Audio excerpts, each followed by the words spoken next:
ದೇವರಪಟ್ಟಣ road ಇದೆಯಲ್ಲ ಅಲ್ಲಿ ಹೋಗ್ಬಿಟ್ಟು ಹಂಗೆ ಸೀದಾ ಅದೇ ಯಲ್ಲಾಪುರ ಮೇಲೆ ಹೋಗ್ಬೇಕೀಗ. ಯಲ್ಲಾಪುರ. ಗಾಯ್ಸ್ ನಾವು ಇವಾಗ ರತ್ನಗಿರಿ ಕೋಟೆಗೆ ಹೋಗೋದಕ್ಕೆ ಪ್ಲ್ಯಾನ್ ಮಾಡ್ತಾಯಿದ್ದೀವಿ. ಟೈಮ್ 11 ಗಂಟೆ ಆಗಿದೆ. ಒಳ್ಳೆ ಭಾಳ ಬಿಸಿಲಿದೆ. ಈ ಬಿಸಿಲಲ್ಲೂ ಕೂಡ ಇವಾಗ ನಾವು ರತ್ನಗಿರಿ ಕೋಟೆನ ಎಕ್ಸ್ಪ್ಲೋರ್ ಮಾಡಬೇಕಂತ ಹೇಳಿ ಹೊರಡ್ತಾ ಇದ್ದೀವಿ. ಸೊ ನಾವಿವತ್ತು ಹೋಗ್ತಾ ಇರೋದು 2 ಬೈಕಲ್ಲಿ 4 ಜನ ಹೋಗ್ತಾ ಇದ್ದೀವಿ. ಹಲೋ ಸ್ನೇಹಿತರೆ, ನಾವಿವಾಗ ರತ್ನಗಿರಿಗೆ ರೀಚ್ ಆಗಿದ್ದೀವಿ. ಬನ್ನಿ, ಇಲ್ಲೊಂದು ದೇವಸ್ಥಾನ ಇದೆ. ದೇವಸ್ಥಾನಕ್ಕೆ ಎಂಟ್ರಿ ಕೊಟ್ಟು ಆಮೇಲೆ ಕೋಟೆ ಒಳಗಡೆ ಹೋಗೋಣ.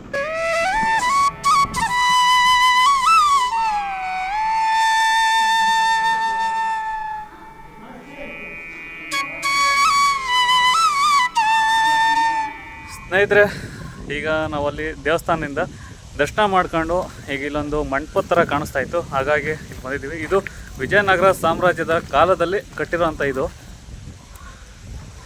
ನೋಡ್ತಾ ಇರ್ಬೋದು. ಎಷ್ಟು ಚೆನ್ನಾಗಿದೆ ಅಂದರೆ ಸ್ನೇಹಿತರೆ, ಅಂದರೆ ಇಲ್ಲೆಲ್ಲ ಮೇಂಟೆನೆನ್ಸ್ ಇಲ್ಲ. ಕೆಲವೊಂದು ಕಡೆ ಇರಲ್ಲ, ಇದ್ದರೂ ಕೂಡ ಸ್ವಲ್ಪ ಎಲ್ಲ ಫುಲ್ಲು ನಶಿಸಿ ಹೋಗಿರುತ್ತೆ. ಎಷ್ಟು ಸುಂದರವಾದಂಥ ಒಂದು ಮಂಟಪ ಇದೆ ಅಂದರೆ, ಇಂಥ ಒಂದು ಇದನ್ನು ಹಳೇಬೀಡು ಬೇಲೂರು ಕಡೆ ನಾವು ನೋಡ್ತೀವಿ. ಬಟ್ ಇಲ್ಲಿರೋದು ಇಲ್ಲಿನ ಒಂದು ಸ್ಥಳೀಯರಿಗೆ ಒಂದು ಮೇಂಟೆನೆನ್ಸ್ ಮಾಡೋಕ್ಕೆ ಬರ್ತಾಯಿಲ್ಲ. ನೋಡಿ, ಏನು ಸ್ವಚ್ಛತೆ ಇಲ್ಲ, ಏನಿಲ್ಲ. ಒಂದು ಕಲಾಕೃತಿ ನೋಡ್ಬೋದು ಸ್ನೇಹಿತರೆ. ಗೌರ್ಮೆಂಟ್ ಆಗಲಿ ಇಲ್ಲಿನ ಒಂದು ಸ್ಥಳೀಯರಾಗಲಿ ಯಾವುದೇ ಥರದ ಒಂದು ನೀಟ್ನೆಸ್ ಮಾಡಿಲ್ಲ. ಇದನ್ನು ಉಳಿಸ್ಕೊಂಡು ಹೋದರೆ ಮುಂದಿನ ಪೀಳಿಗೆಗೂ ಕೂಡ ನಾವು ಉಳಿಸ್ಬೋದು ಇದನ್ನು. ನೋಡಿ, ಅಲ್ಲಿ ನೋಡ್ತಾ ಇರ್ಬೋದು ಸ್ನೇಹಿತರೆ, ಎಷ್ಟು ಚೆನ್ನಾಗಿ ಡಿಸೈನಿಂಗ್ ಎಲ್ಲ ಇದು ಆಗಿದೆ ಅಂದರೆ. ಒಂದು ಗರ್ಭಗುಡಿರ್ಬೋದು, ಬಟ್ ಅಲ್ಲಿ ಯಾವುದೇ ಒಂದು ದೇವರಿಲ್ಲ.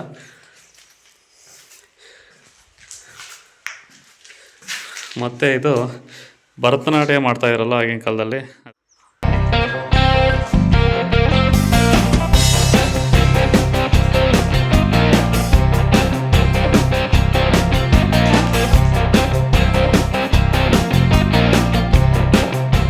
ಇದೇ ಕಟ್ಟೆ ಅಲ್ಲ ನೋಡಿದ್ದು ನೀವು?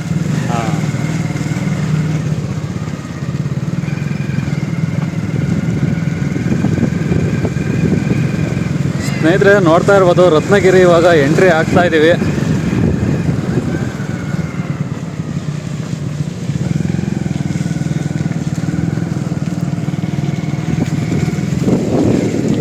ರತ್ನಗಿರಿ ಕೋಟೆಗೆ ಎಂಟ್ರಿ ಇದೆ.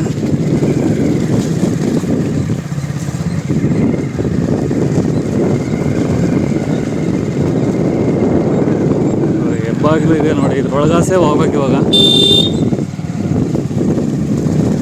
ಸ್ಟಾರ್ಟಿಂಗಲ್ಲಿ ಬರ್ತಿದ್ದಂಗೆ ಒಂದು ಶಿವನ ಟೆಂಪಲ್ ಕೂಡ ಇದೆ.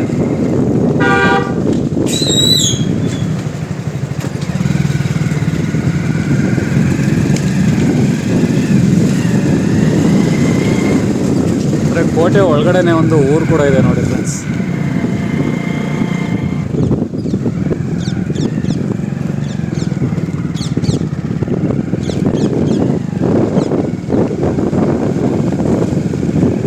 ಮೊದಲಿಗೆ ಎಲ್ಲ ದೇವಸ್ಥಾನಗಳು ನೋಡ್ತಾ ಇರ್ಬೋದು.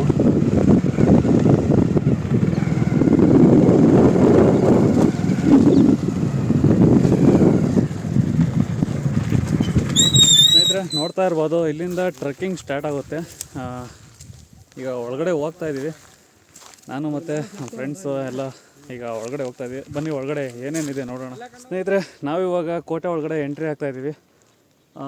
ಇಲ್ಲಿ ಹೋಗಬೇಕಾದ್ರೆ ನೋಡ್ತಾ ಇರ್ಬೋದು, ಇದೇ ಒಂದು ಇದಿರೋದು.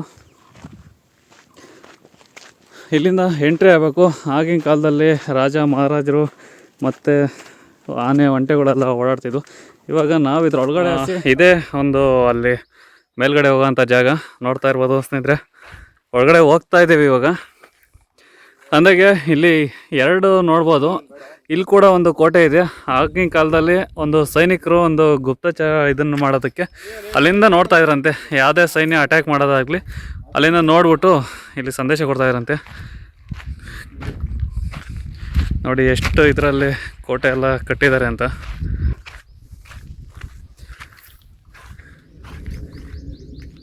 ಸ್ನೇಹಿತರೆ, ಒಳಗಡೆ ಬರ್ತಿದ್ದಂಗೆ ಒಂದು 100 ಮೀಟ್ರಲ್ಲಿ ಒಂದು ಕೋಟೆ ಇದೆ.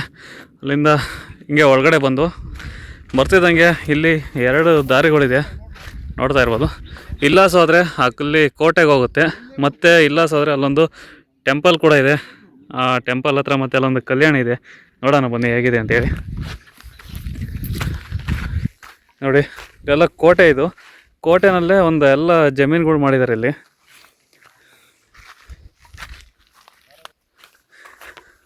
ಇಲ್ಲಿ ಒಳಗಡೆ ಹೋದರೆ ಅಲ್ಲಿ ತುಂಬ ಚೆನ್ನಾಗಿ ಕಾಣಿಸ್ತಿದೆ. ಅಂದರೆ ಇದು ಒಂದು ಏಕಶಿಲ ಅಂತಲೇ ಹೇಳ್ಬೋದು. ಯಾಕಪ್ಪ ಅಂದರೆ ಬೆಟ್ಟ ಕಾಣಿಸ್ತಾ ಇಲ್ಲ.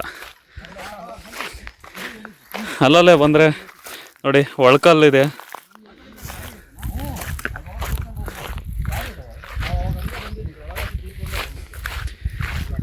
ಹಾಗೆ ಬಂದರೆ ಒಂದು ಕಲ್ಯಾಣಿ ಕೂಡ ಇದೆ. ಎಷ್ಟು ದೊಡ್ಡ ದೊಡ್ಡ ಕಲ್ಯಾಣಿಗಳಿದೆ, ತುಂಬ ಆಳ ಕೂಡ ಇದೆ. ಇದೇ ಹೇಳಿದ್ದು, ಅಲ್ಲಿ ಹುಲ್ಲಿದೆ ಕೆಳಗೆ ಅಂತ ಹೇಳ್ಬಿಟ್ಟು ನಾವು ಕೆಳಗೆ ಏನಾದ್ರು ಹೋದ್ರೆ ಮುಳುಗ್ಬಿಡ್ತೀವಿ. ಹುಷಾರು ನೋಡಿ, ಎಲ್ಲ ಫುಲ್ಲು ಪಾಚಿ ಕಟ್ಬಿಟ್ಟಿದೆ ಅಲ್ಲಿ. ನಾನು ಗುರುವಣ್ಣ ಅವರೆಲ್ಲ ಹಿಂಗೆ ಕಣ್ಲ ಬಂದಿದ್ದು. ದೊಡ್ಡ ಕಲ್ಯಾಣಿ ಹಂಗಲ್ಲ. ಹೀಗೆ ಬಂದರೆ ಅಲ್ಲೊಂದು ಟೆಂಪಲ್ ಇದೆ. ಈಗ ಅಲ್ಲಿ ಟೆಂಪಲ್ ಹತ್ರ ಹೋಗೋಣ. ಅದಾದ್ಮೇಲೆ ಇಲ್ಲಿ ಬೇರೆ ಏನೋ ಒಳಗಡೆ ಹೋಗ್ತಾ ಇದ್ದಾರೆ ಎಲ್ಲ. ಬ್ರೋ ಏನಿದೆ ಅಲ್ಲಿ? ಹೌದಾ ಬ್ರೋ, ಏನಿದೆ ಬ್ರೋ ಆ ಕಡೆ? ಹೌದಾ?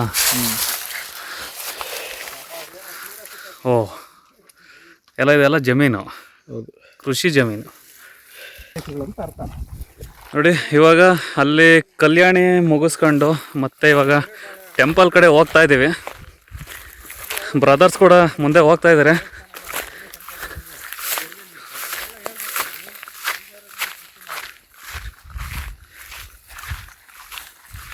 ಸ್ವಲ್ಪ ಎಲ್ಲ ಮೇಂಟೆನೆನ್ಸ್ ಕಮ್ಮಿ ಇದೆ ಸ್ನೇಹಿತರೆ. ಅಲ್ಲೇ ನೋಡಿ ನೋಡಿ ಒಂದು ಇದರಲ್ಲೆಲ್ಲ ಕಲ್ಲುಗಳೆಲ್ಲ ಉದುರೋಗಿದ್ದಾವೆ ನೋಡಿ. ಅದು ಬಿದ್ದೋಯ್ರೂ ಕೂಡ ಎಷ್ಟು ಚೆನ್ನಾಗಿ ಕಾಣಿಸ್ತಾ ಇದೆ ಅಂತ ಅಲ್ಲ. ಕೆಲವೊಂದನ್ನ ಒಡೆದು ನೋಡಿದ್ರೇನೆ ಅದ್ರ ಸೌಂದರ್ಯ ಹೆಚ್ಚಾಗುತ್ತೆ ಅಂತಾರಲ್ಲ, ಇದೇ ಭವಿಷ್ಯ ಅದು. ಹಾಯ್ ಬ್ರೋ, ಹೇಗಿದೆ ಕೋಟೆ? ಜಬರ್ದಸ್ತ್ ಆಗಿದೆ ಕೋಟೆ ಮಾತ್ರ. ಅದಕ್ಕಿಂತ ಜಾಸ್ತಿ ಬಿಸಿಲಿದೆ. ಈ ಬಿಸಿಲೊಳಗಡೆ ನಾವು ಇವಾಗ ಮೇಲ್ಗಡೆ ಕೋಟೆಗೆ ಹೋಗ್ಬೇಕು. ಎಷ್ಟು ದೂರ ಇದೆ ಇನ್ನು? ಅಷ್ಟೇನಾ ಬ್ರೋ? ನೋಡಿ ಎಷ್ಟು ಸುಂದರವಾಗಿ ಕಾಣಿಸ್ತಾ ಇದೆ ಅಲ್ಲೆಲ್ಲ. ಇವಾಗಿನ ತೋರಿಸಿದ್ನಲ್ಲ ಬಿದ್ದೋಗಿದೆ ಅಂತ ಹೇಳಿದೆ. ಮತ್ತೆ ಅಲ್ಲೇ ಎಲ್ಲ ಸುಸ್ತಾಗ್ಬಿಟ್ಟಿದ್ದಾರೆ ಬ್ರೋ. ಇಷ್ಟು ಬೇಗ ಸುಸ್ತಾಯಿದೆ ಅಲ್ಲ? ರೆಸ್ಟ್ ಮಾಡ್ತಾ ಇದ್ದೀರಾ ಅಲ್ಲೇ? ಭಾಳ ಇತ್ತಲ್ಲ, ಬಿಸಿಲು ಸ್ವಲ್ಪ ಕಡಿಮೆ ಆಗಲಿ, ಆನಂತರ ಹೋಗೋಣ ಅಂತೇಳಿ. ಹಂಗೆ ನೋಡ್ತಾ ಇರ್ಬೋದು.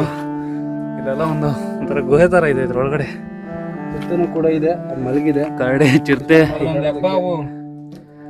ಶಾಂತ ರೀತಿಯಿಂದ. ಓ ಬ್ರೋ, ಕ್ಯಾಮ್ರಾಕ್ಕೆ ಯಾಕೋ ಕಾಣಿಸ್ತಾ ಇಲ್ಲ ಇದು ಸ್ವಲ್ಪ.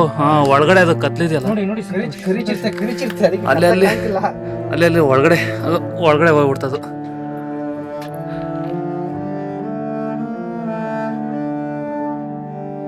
ಸ್ನೇಹಿತರೆ, ಇಲ್ಲೊಂದು ಟೆಂಪಲ್ ಇದೆ. ಇವಾಗ ಟೆಂಪಲ್ ಹತ್ರ ಹೋಗ್ತಾ ಇದ್ದೀವಿ.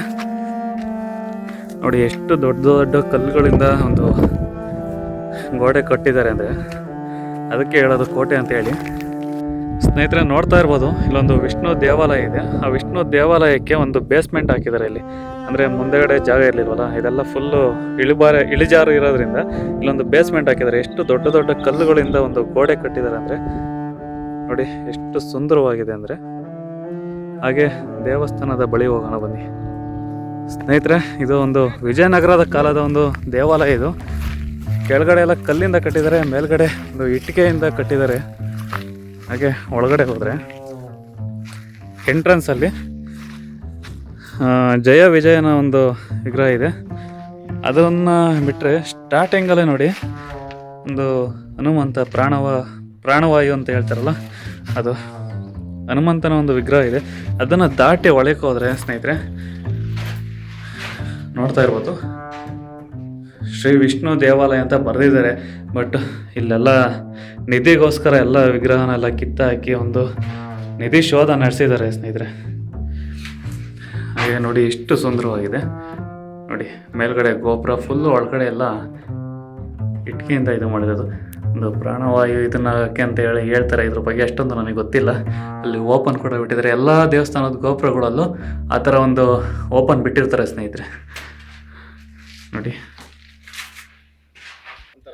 ಅಂದಾಗೆ ಮುಂದೆ ಬಂದರೆ ನೋಡು ಸರ್ಪದ ಒಂದು ಚಿತ್ರಣ ಇದೆ. ಅದಾದಮೇಲೆ ಇಲ್ಲೊಂದಿದೆ ಸ್ನೇಹಿತರೆ. ಸೆಂಟ್ರಲ್ಲಿ ನೀವು ನೋಡ್ತಾ ಇರೋದು ಆ ಮತ್ಸ್ಯ ಒಂದು ಇದಿದೆ. ಮತ್ಸ್ಯಾವತಾರದಲ್ಲಿ ವಿಷ್ಣು ಮೊದಲನೇ ಅವತಾರ ನೋಡ್ಬೋದು ನಾವು. ಎಷ್ಟು ಚೆನ್ನಾಗಿದೆ ಮಾಡಿದರೆ ಅಂದರೆ. ಮತ್ಸ್ಯನ್ನು ಬಿಟ್ಟರೆ ಮುಂದೆ ಬಂದರೆ ಇಲ್ಲೊಂದು ಹಸುವಿನ ಚಿತ್ರ ಇರ್ಬೋದು ಒಳಗಡೆ. ಮತ್ತು ಆಮೆ ಒಂದು ಇದಿದೆ. ಹಿಂದೆಗಡೆ ಕೂಡ ಇದಿದೆ ನೋಡಿ ಬ್ರೋ. ಅದು ಯಾವುದದು? ವಿಷ್ಣು ಮತ್ತು ಲಕ್ಷ್ಮಿ ಮತ್ತು ಇದೊಂದು ಚಿಹ್ನೆ ಕೂಡ ಇದೆ ಬ್ರೋ. ಇದೇನಿರ್ಬೋದು? ಅದು ಯಾರೋ ಒಬ್ಬ ಇದನ್ನ ಆ ಮದ ಹತ್ತಿರೋ ಆನೆನ ಇದು ಮಾಡ್ತಿದ್ದಾರೆ. ಮತ್ತು ಅದಾದಮೇಲೆ ಇಲ್ಲಿ ನೋಡ್ಬೋದು ಗಿಳಿ ಕೂಡ ಇದೆ. ಗಿಳಿ ಅಲ್ಲ ಬ್ರೋ, ಅದು ಏನು ಬ್ರೋ ಅದು? ಹೌದಲ್ವಾ? ಸ್ವಲ್ಪ ವಿಚಿತ್ರವಾಗಿದೆ. ಹಾಗೆ ನಿಮಗೆ ಗೊತ್ತಿದ್ರೆ ನಮ್ಗೆ ತಿಳಿಸ್ಕೊಡಿ, ನಮ್ಗೆ ಗೊತ್ತಿಲ್ಲ. ಎಷ್ಟು ಚೆನ್ನಾಗಿದೆ, ಸುಂದರವಾಗಿ ಕಟ್ಟಿದೆ ಆಗಿನ ಕಾಲದಲ್ಲೇ. ಇದನ್ನು ಉಳಿಸ್ಕೊಳಕ್ಕೆ ನಮ್ಮ ಈಗಿನ ಒಂದು ಜನ್ರೇಷನ್ಗೆ ಇಲ್ಲ ಇದು.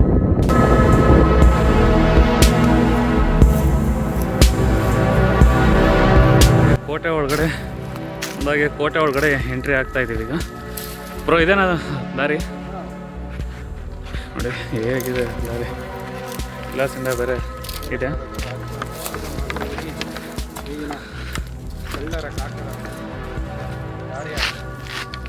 ನೋಡಿ ಇವಾಗ ನಾವು ಅಲ್ಲಿಗೆ ಹೋಗಬೇಕು. ಬಟ್ ಇಲಾಸಿಂದ ದಾರಿ ಇದು ಹೀಗಿದೆ. ಆಗಿನ ರಾಜಮಾರ್ಗ ಮಾತ್ರ ಇಲ್ಲ ಇವಾಗ. ಹೌದಾ?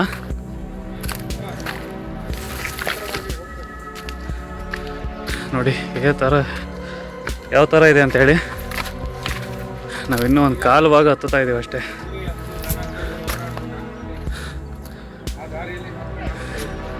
ಇಲ್ಲಿ ಬ್ರದರ್ ಕೂಡ ಹೋಗ್ತಾ ಇದ್ದಾರೆ.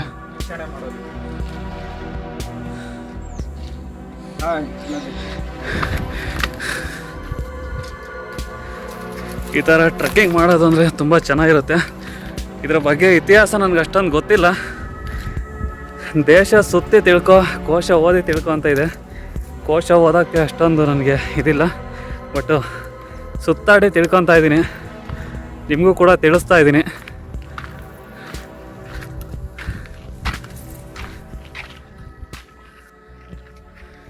ನೋಡಿ ದಾರಿ ಮಾತ್ರ ಫುಲ್ಲು ಟಫ್ ಇದೆ. ಅಂದರೆ ಒಬ್ಬೊಬ್ಬರೇ ಬಂದರೆ ಮಾತ್ರ ಹೇಗೆ ಹೋಗಬೇಕು ಮೇಲ್ಗಡೆ ಅಂತ ಗೊತ್ತಾಗಲ್ಲ. ತಪ್ಪಿಸ್ಕೊಳೋದಂತೂ ಗ್ಯಾರಂಟಿ. ಆ ಗೋಡೆಗಳು ನೋಡಿ ಇಲ್ಲಿಂದನೇ ಹೇಗೆ ಕಾಣಿಸ್ತಾ ಇದೆ ಅಂತ. ಎಷ್ಟು ಸ್ಟ್ರೆಂತಾಗಿ ಕಟ್ಟಿದ್ದಾರೆ ಅಂದರೆ.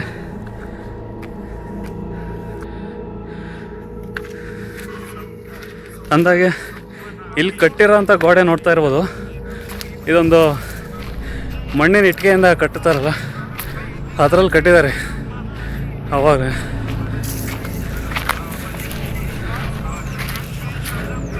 ಆಲ್ಮೋಸ್ಟು ಎಂಟ್ರಿಗೆ ಬಂದಿದ್ದೀವಿ. ಕೈ ಬೀಸಿ ಕರೀತಾರೆ ಅಂತ ಮುತ್ಕುದು ಅಂತ ಹೇಳ್ತಾರೆ ನಮ್ಮ ಕಡೆ. ನಿಮ್ಮ ಕಡೆ ಏನು ಹೇಳ್ತಾರೋ ಗೊತ್ತಿಲ್ಲ. ಸ್ವಾಗತ ಕೋರೋದಕ್ಕೆ ಒಂದು ಈ ಗಿಡ ಇದೆ ಇಲ್ಲಿ ನೋಡಿ. ಇಲ್ಲಾಸೆ ಬಂದಿದ್ದು ನಾವು ಕೋಟೆ ಒಳಗಡೆ ಎಂಟ್ರಿ ಆಗ್ತಾ ಇದ್ದೀವಿ.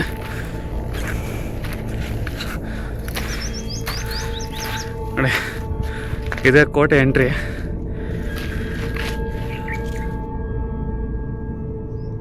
ಸ್ನೇಹಿತರೆ, ನಾವಿವತ್ತು ಆಂಧ್ರ ಪ್ರದೇಶನ ಸತ್ಯಸಾಯಿ ಜಿಲ್ಲೆ ಒಂದು ರತ್ನಗಿರಿ ಬೆಟ್ಟಕ್ಕೆ ಬಂದಿದ್ದೀವಿ.